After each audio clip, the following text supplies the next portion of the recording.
vision. Chalk in hand, he's on a mission, shaping dreams with precision.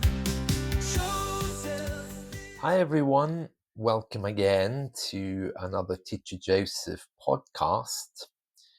Today we're going to look at a very interesting story, and that is because here in the UK we don't actually have ID cards. Strange, but very true. And the government has announced that in the future we will be required to have an ID card.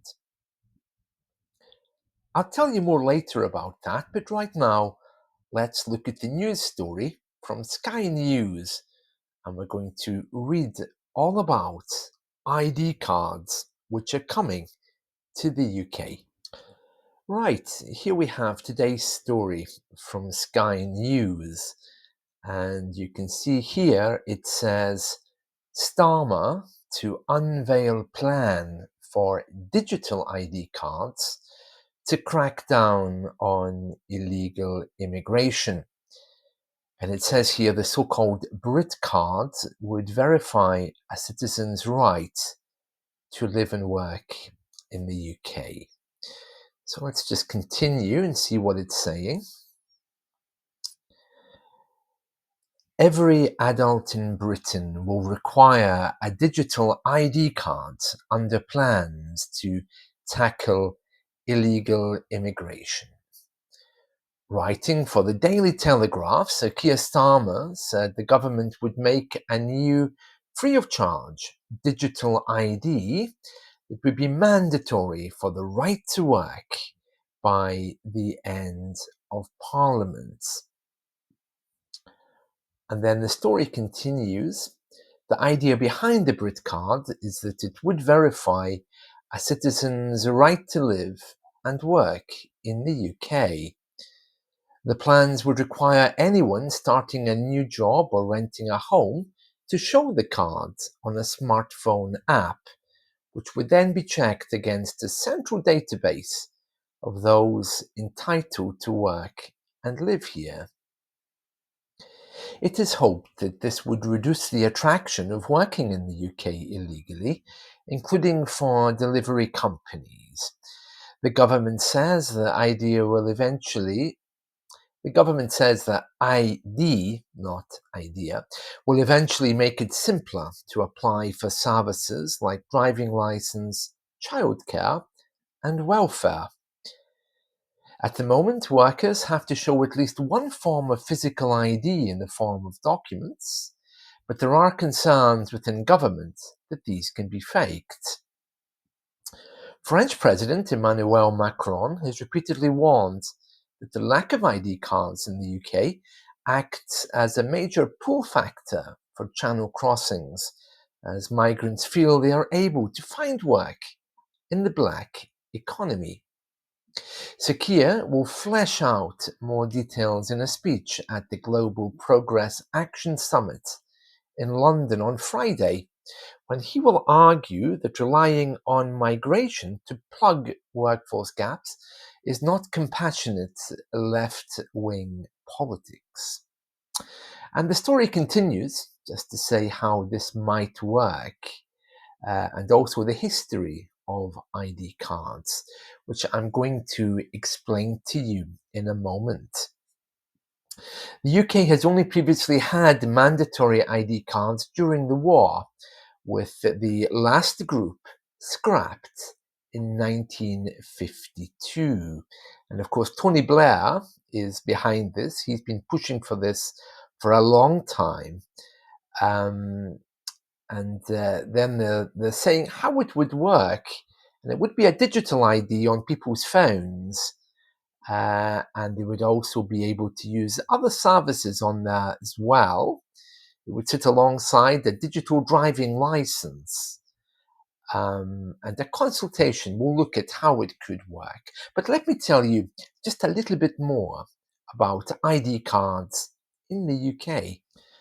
Right, so when I go to open a bank account, I need to show the bank two forms of ID. One is proof of where I live, and the other is photographic ID.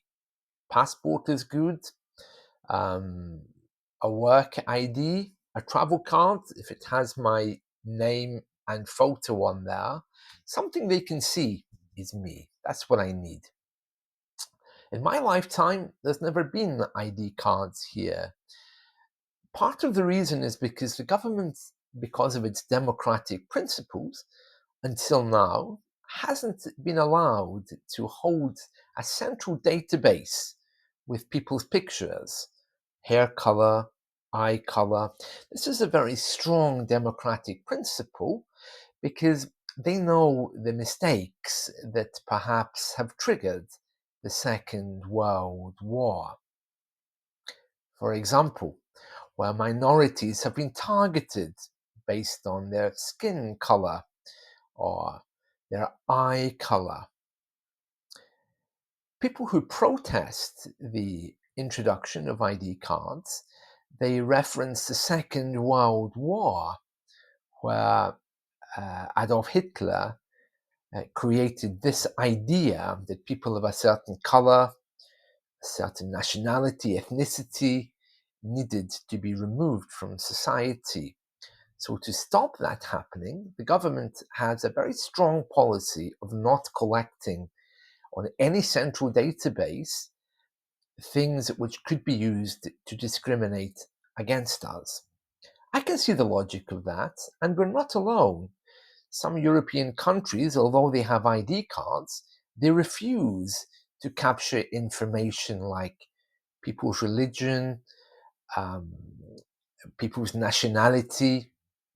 Even today, if you ask in the UK which nationality, for example, has the most crimes here in the UK, which diversity has the highest crime rate, which skin color, that kind of information won't be available to you because it would look like you're trying to pigeonhole or stereotype a particular group. I mean, the information might be able to be obtained, but it's not the kind of thing we do because when you're in the UK, everyone has a right.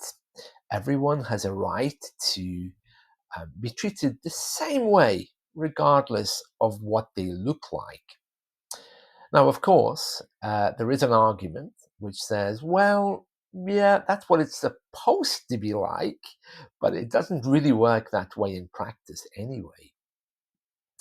Well, it looks like those days are finished because our Prime Minister has said that he wants to bring in ID cards for everyone.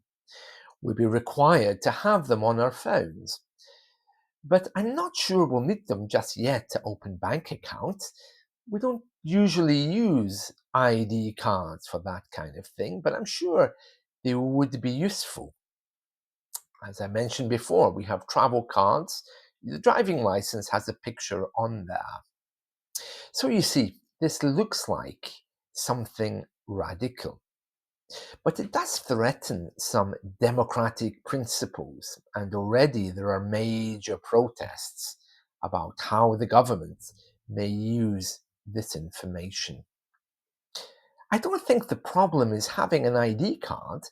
The problem is that most of us are very distrustful of the government. Polls issued this morning suggest that Nigel Farage is well on his way to be our next Prime Minister. The introduction of ID cards, bringing in Nigel Farage, the removal of immigrants, it doesn't sound good. So that's why many people will be protesting against these kinds of things. Well, what do I think personally? Well, I'm not really sure I care. I've never voted, but that in itself is a problem. I really don't care much for politics. Politicians don't listen to me. Why would they listen to an English teacher who's online? I have nothing to say to them. They have nothing to say to me. I see them, I ignore them, and I don't vote. So with this also, I just think, well, it's about trying to be popular. The government is trying to make itself popular by tackling the immigration crisis. But it's only a crisis because some people are protesting and the government wants to stay popular. Did the government really care? Well, if no one protested, probably not. So it's a bit of a storm in a teacup. But either way, it does look like in the near future, I'm going to have an ID card. I don't want one. Maybe I will opt out and just try to carry a paper one if they give me that opportunity. Like all these things that the government brings in, they usually also bring in an opt out process. I'm sure somebody will have a religious belief that doesn't allow them to have an ID card, and this will probably go to court, and there'll be a big, massive argument, and then we'll all be allowed to opt out if we want. I can see something like that coming because they can't really force us to do this. You might be wondering though, how do you do anything in the UK if you don't have an ID card? Well, we manage quite well. Most of us have passports now, so that really helps. So, a digital passport or a digital ID card, in other words, probably would be good, but I just can't see for the moment. And as for me personally, I really, really don't care. And that's probably going to be the attitude of many people. We just think, well, the government can do what it wants as long as it doesn't interfere with me. Right or wrong, I think that's a really good attitude to have. But, well, when the wrong people get into power, I can't complain because, after all, I don't vote.